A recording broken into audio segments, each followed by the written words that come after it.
We're in it. We're in something.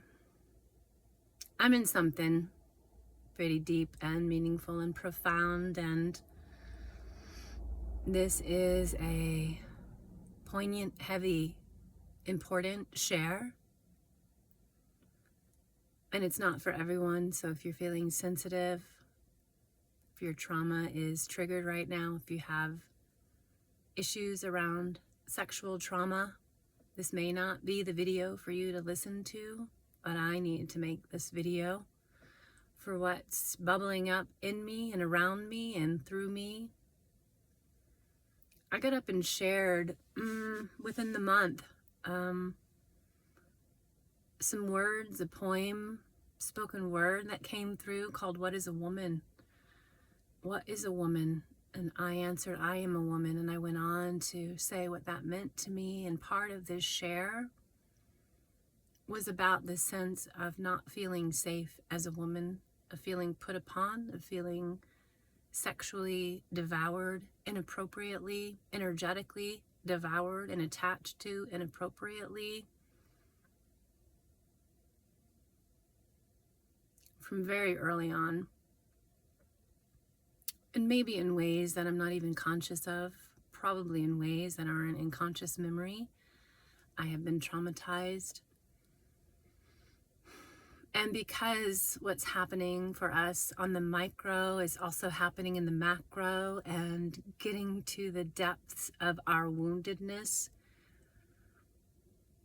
is at play, and what is needed and what is necessary. Your reality and mine is reflecting back to you and to me what's distorted, what needs attention, what needs release and relief and forgiveness. And I talk about what it feels like to be a woman moving in this world and to have men behave incredibly inappropriately, sexually, overtly, coming at us, women, energetically, sexually, wherever we are, however we are, no matter where we are. And I went to the movies yesterday, Mount Shasta movies, innocently with a friend of mine. I didn't know Magic Mike was a trilogy. I never saw the first one, didn't know there was a second one. I saw the trailer for the third one and saw Selma Hayek and thought, this looks amazing. So I went with my friend. And we sat in the middle of the theater alone for the first maybe 5 minutes. And then a man came in, maybe in his 30s, sat behind us 2 rows back, and started moaning right away, started moaning out loud right away. I could feel his energy was not good when he came into the theater, because he started making noises and was moaning as the movie started out loud. And we could feel immediately as women unsafe, intruded upon, at risk, vulnerable. We're in a movie. It's the middle of the day. It's 3 o'clock in the afternoon. And I don't want to hear this anymore. I turn and I look at this man and I say, you are moaning out loud. You're moaning out loud. That's all I could say. I could feel so much because I have trauma in my system. I have trauma that I'm resolving that's in my system, and this is a triggering event. That's all I could do was to speak to it. The sound of moaning stopped, and then a zipper was unzipped, a short zipper, not a long zipper, a pant zipper, not a jacket zipper, loud. It was the only noise in the theater, was an unzipping sound. Imagine what was happening behind us as we're facing forward, as this first scene of the movie of them getting together and sensual and connected and sexual is at play. There's a man behind me and my friend with his pants unzipped, making noises. There's 3 of us in the movie theater. 2 of us have been traumatized, deeply, deeply traumatized in our past. And there's a perpetrator on scene feeling empowered and emboldened to unzip his pants and to make noises behind us that we can't see, we can just hear, and we can feel. energetically what was happening. After a few minutes and after feeling what I was feeling and being on guard spiritually and energetically and invoking what I could so I could feel safe, not feeling safe, feeling so much constriction in my system, the tightening, the pain, the confusion, the freezing and the fawning, my fucking trauma response is to stay still and not move. That's my trauma response. It's not everybody's. Some people have a fight in them. Some people have a flight in them.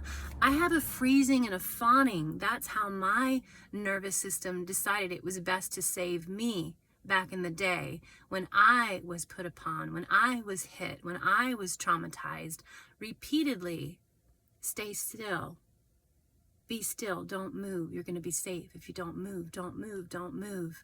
While feeling the discord, while feeling the wrongness, while feeling the abuse, while being subjected to the abuse.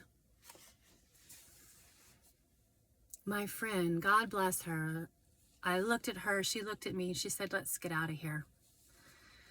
And that's all I needed. We gathered our gear. 10 minutes into the movie, we're gone. I make eye contact as I leave. That's all I can do. These terrible, beady eyes as we walk out and report to them there's a man in there making inappropriate noises and moaning. We got our readmittance tickets to go back. Shaken, traumatized as we're standing at the counter. Both of us. What just happened? What just happened? You hear these stories of women who, and they retell the story of their abuse and the perpetrator, and they say it, and I've heard it.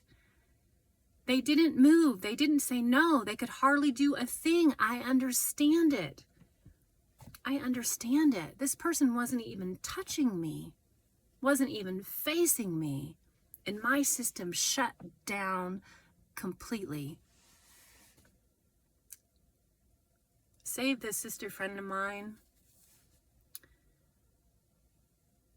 She supported me and I supported her. We got back into the car and we just started shaking, breathing, trying to come back to center. What was that? What just happened? How did that happen? Why is this happening? So many questions happening still. And I just got off the phone with a wise sister friend of mine who said, my love, you got to remember, it's not just you. You are clearing. You are clearing the ancestral trauma. You are clearing generations of abuse, generations of rape, generations of discord, generation upon generation upon generation upon generation upon generation come to life in this vessel, in this heart. And so instead of judging myself for not leaving sooner, not saying something more, not telling this man to fuck off. What the fuck are you doing? Get the fuck out of here. Get the fuck out of my face. Who the fuck do you think you are? Instead of that being my first response, honoring what did happen, honoring that I didn't fail, that me and this sister friend of mine saved ourselves from the situation. Next time it'll be sooner. Next time it'll be more direct. Next time I'll have more strength. I have so much compassion for the women who are being put upon, who have this response to trauma, and so much anger around the perpetrators who know this about us traumatized beings and who count on it, our inability to protect ourselves in these vulnerable spaces, in these vulnerable moments. Shame on this man and the energy that makes him feel so empowered to unzip his pants in a public space.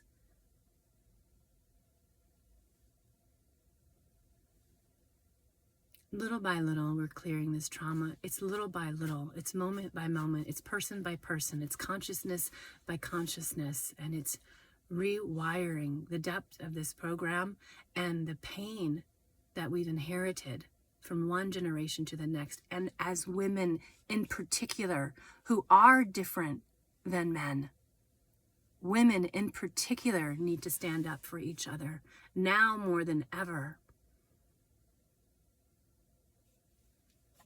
And you men need to fucking regulate yourselves and each other. It's not our job to regulate you.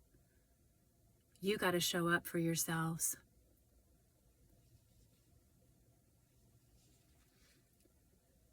So here's to the healing. Here's to the strength that it took for us to get ourselves out of that situation. And here's to you for being a survivor in your own life. We're going to clear it.